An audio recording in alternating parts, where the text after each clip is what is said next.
Growing up with a twin brother should have meant having a best friend for life. Someone who understood me without words. Someone who had my back no matter what. But Derek was always the shining star in our family, and I learned early on that second place was my permanent spot. When I met Sarah at 20 years old, I thought I finally had something that was mine alone. Something that belonged to just me. I was wrong in ways I never imagined possible. What happened next did not just break my heart. It shattered my entire family, except I was the only one who got cut out. Where are you watching from? Drop your city or country in the comments. I love seeing how far these stories travel. If you have ever felt like the invisible child in your family, the one who is always second best no matter what you do, hit that like button. You are not alone in this. And subscribe if you want to hear more real stories about betrayal, boundaries, and finding yourself when everyone else gives up on you. What I am about to tell you sounds impossible. How could parents choose the son who destroyed their other son's relationship over the one who got hurt? But that is exactly what mine did. 8 years ago, my twin brother slept with my girlfriend, and somehow I became the villain. Now they want me back, but I am not the same person they threw away. Let me tell you how we got here. Derek and I were identical twins, but that is where the similarities ended. From the time we could walk, everyone could see the difference. Derek was the outgoing one, charismatic, the kid who could light up a room just by walking into it. He played quarterback for our high school team, pulled straight A's without really trying, and had that effortless charm that made adults love him and kids want to be around him. I was the quieter one, the artistic kid who spent lunch period in the art room instead of the cafeteria. I worked in graphic design and I was good at it, but my work was not the kind of thing that got you Friday night glory under stadium lights. Our parents, Robert and Linda, made it clear from early on who the favorite was. My dad worked as a real estate developer, my mom taught at the local elementary school, and both of them worshipped the ground Derek walked on. His football trophies lined the mantel. His team photos hung in the hallway. His accomplishments were dinner table conversation every single night. My artwork, that stayed in my bedroom, where nobody had to look at it. Derek got praised for showing up. I got criticized for not being perfect. When Derek brought home a B, my parents said he was working so hard and must be exhausted. When I brought home an A-, I got lectured about not applying myself enough. I was not jealous of Derek, not really. I just wanted to be seen. I wanted someone to notice that I existed too, that I had talents and dreams and things I was proud of. But in our house there was only room for one star, and Derek had claimed that spot before either of us could talk. So I learned to be okay with the shadows. I told myself it did not matter, that I did not need their validation.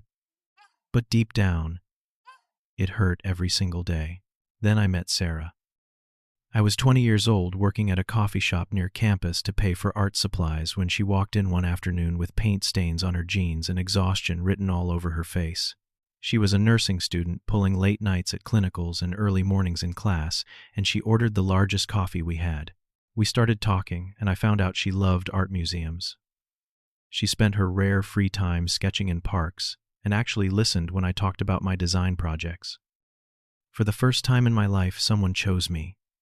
Not because Derek was not available, not because I was the backup option, but because she genuinely wanted to be with me. We dated for 2 years. Sarah was independent, driven, smart as hell, and she made me feel like I mattered. We went hiking on weekends, she cooked dinner while I sketched portraits of her, and we talked about getting an apartment together, maybe even getting married someday. My family knew about Sarah, but they did not pay much attention.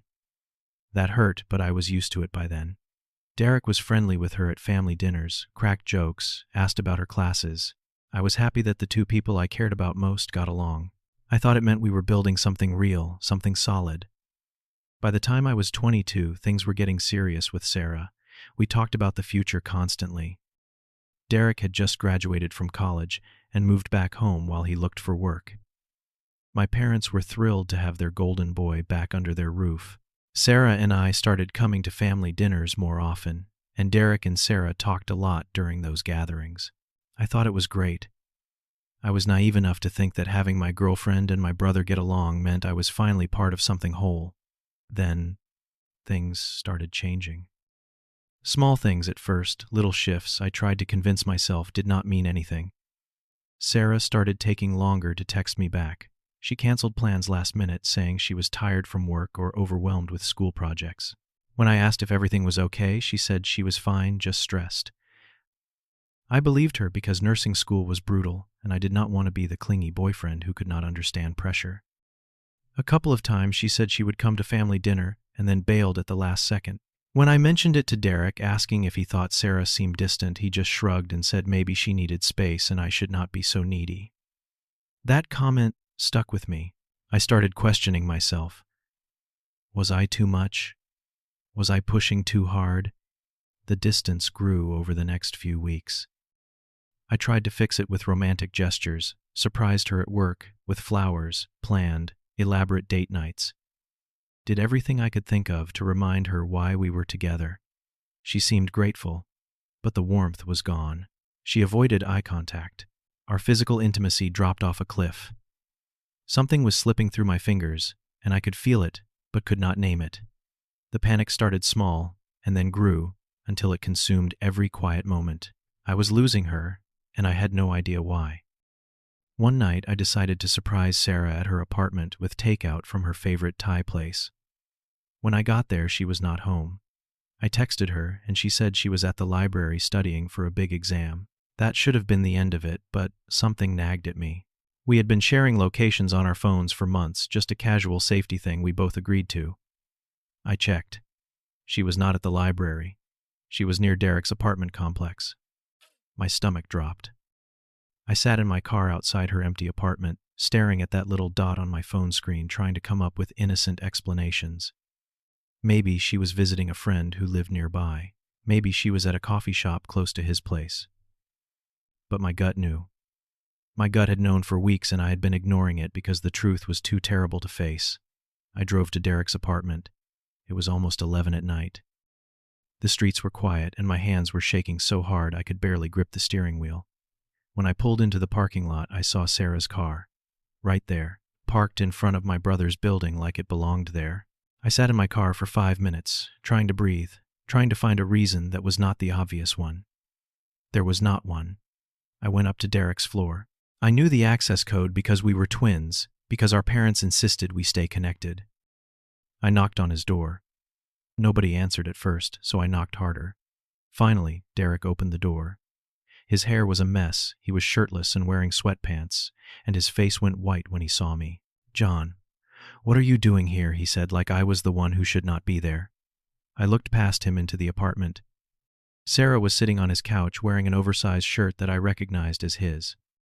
Her hair was tangled, her face was flushed, and the guilt in her eyes told me everything I needed to know. The world stopped. Every sound disappeared. I could not feel my hands, or my feet, or my face. This could not be real. This could not be happening. Sarah stood up. "John, I can explain," she started, but I cut her off. "How long?" My voice did not sound like mine. She did not answer. Derek stepped toward me. "Man, listen, how long?" I shouted, and my voice cracked. Sarah started crying. 2 months, she whispered. 2 months. 60 days of looking me in the eye and lying. 60 days of me thinking I was the problem, that I was not enough, that I needed to try harder.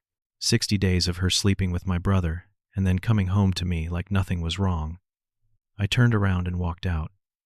I got in my car and drove home, and I sobbed so hard I had to pull over twice because I could not see the road. When I finally made it back to my apartment, I sat on the floor of my living room and fell apart. Sarah called me over and over. Derek sent text after text. I blocked them both and sat there in the dark trying to figure out how the two people I trusted most in the world could destroy me like this. I did not sleep that night. I could not. Every time I closed my eyes, I saw them together. I saw Sarah in his shirt. I saw Derek's face when he opened that door. The images played on a loop and my brain would not shut off. By the time the sun came up, I was exhausted and hollow and so angry I could barely think straight. But underneath, the anger was something worse. Humiliation. I had been the fool. I had invited my girlfriend into my family, and my brother had taken her like she was just another thing he deserved more than me. I knew I had to tell my parents. They were always talking about how family came first, how we had to stick together no matter what. Surely they would be on my side. Surely they would see how wrong this was.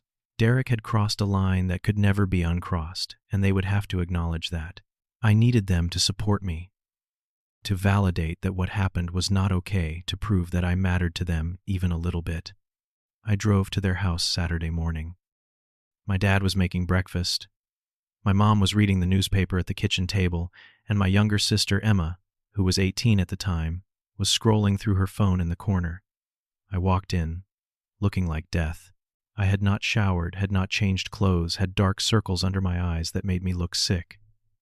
"Honey, you look terrible," my mom said, standing up. "What is wrong?" I told them everything. I told them about the affair, about catching Derek and Sarah together, about the 2 months of lies. I told them I was devastated and did not know what to do. I expected outrage. I expected them to be horrified. I expected them to comfort me. Instead, there was silence. My mom and dad exchanged a look, one of those long married couple looks that said they were having a whole conversation without words. My dad was the first to speak. "Are you sure about this, John?" I stared at him. "Am I sure I saw them with my own eyes?" "Maybe you misunderstood the situation," my mom said carefully. "Mom," she was wearing his shirt. "There is nothing to misunderstand." Emma looked uncomfortable but did not say anything. She just stared at her phone like she wanted to disappear. That is when Derek walked in. He had a key to our parents' house, just like I did. He saw me, and his whole body tensed up. My dad turned to him. "Derek, John just told us about you and Sarah." Derek looked at me, then at our parents, and his face shifted into something I had seen 1,000 times before, that smooth, confident expression he used when he needed to charm his way out of trouble. "Dad, it is not what it looks like." "Not what it looks like," I said. "Are you serious right now, John? You do not understand," Derek said, and his tone was so calm it made me want to scream. "Sarah and I connected. She was not happy with you. She felt neglected. Every word was a knife." He was not just admitting it, he was blaming me for it. "She felt neglected because you were always working on your art projects, ignoring her needs." Derek continued, looking at our parents like he was the reasonable one. "I tried to talk to you about it, but you brushed me off." "That is a lie," I shouted. "You told me not to be clingy. I was trying to be gentle, bro," Derek said, and he even had the audacity to look hurt. "I did not want to make you feel bad." I could not believe what I was hearing. He was rewriting history right in front of me, turning himself into the good guy who tried to help, and me into the neglectful boyfriend who drove my girlfriend into his bed. "John, calm down," my dad said. "Let us be rational about this." "Rational. He betrayed me." "Derek made a mistake," my mom said softly. "But honey, relationships are complicated. You cannot put all the blame on him." I felt like I had been punched in the chest. "They had an affair for 2 months. How is that complicated?" "You are being dramatic," my dad said. "These things happen. People develop feelings. It is not the end of the world." "Derek said he tried to warn you that Sarah seemed unhappy, but you dismissed him," my mom added. "Maybe you need to look at your role in this." I looked at Emma, desperate for someone to back me up, to say that this was insane. She opened her mouth like she was going to speak, then closed it and looked down. My dad shot her a warning look. "Emma, stay out of this." "You are blaming me," I said, my voice breaking. "I am the one who got cheated on, and you are blaming me. Derek is going through a tough time trying to find a job," my mom said. "He is stressed. He made a poor choice in a moment of weakness. He needs our support right now." "And what about me?" I shouted. "I am going through the worst moment of my life. Where is my support?" "You are being selfish," my dad said, and his voice was hard now. "Derek needs this family right now. You need to put your feelings aside and think about what is best for all of us." "What is best for all of us? I am part of this family too." "You are always so sensitive, John," my mom said, shaking her head. "You need to toughen up." Derek apologized. "The mature thing to do is forgive him. Family forgives." "He has not apologized to me," I said, pointing at Derek. "He has not said one word of apology to my face." Derek looked at me with this practiced expression of remorse that did not reach his eyes. "I am sorry, bro. Can we move past this?" The words were empty, hollow. He did not mean them, and we both knew it. This was a performance for our parents, and they were eating it up. "Move past this," I repeated. "You slept with my girlfriend for 2 months, and you want me to just move past it." My dad stood up, and his face was angry now. "Watch your tone, John." "My tone. My twin brother slept with my girlfriend, and you are worried about my tone. Derek is building his future," my dad said. "You need to not ruin this for him with your drama." "Ruin this for him? What about what he did to me?"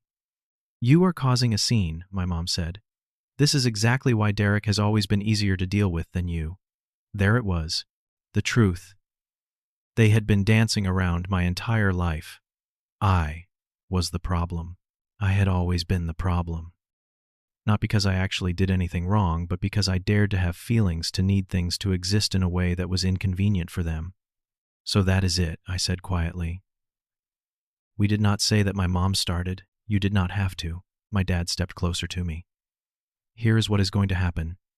You are going to apologize to Derek for this scene, and you are going to let this go. Sarah was wrong for both of you. You both move on, and we put this behind us." "You want me to apologize to him for the family's sake," my mom said. "We do not do drama in this house." "This is not drama, this is betrayal." "If you cannot handle this maturely," my dad said, and his voice dropped low, "then maybe you need some space from this family until you can get your emotions under control." The threat hung in the air between us. I looked around the room. Emma had tears running down her face, but she still was not speaking. Derek stood there, looking like the victim.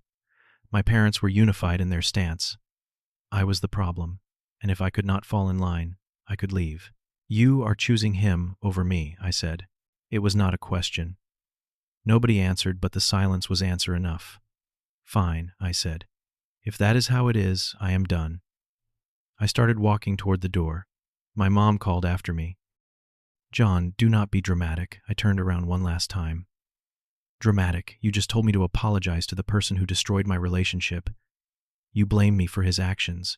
You are not upset that he hurt me. You are upset that I am not making it easy for him. That is not love. That is not family." My dad's face turned red. "If you walk out that door with this attitude, do not expect to come back." "Do not worry," I said. "I will not." I walked out and slammed the door behind me.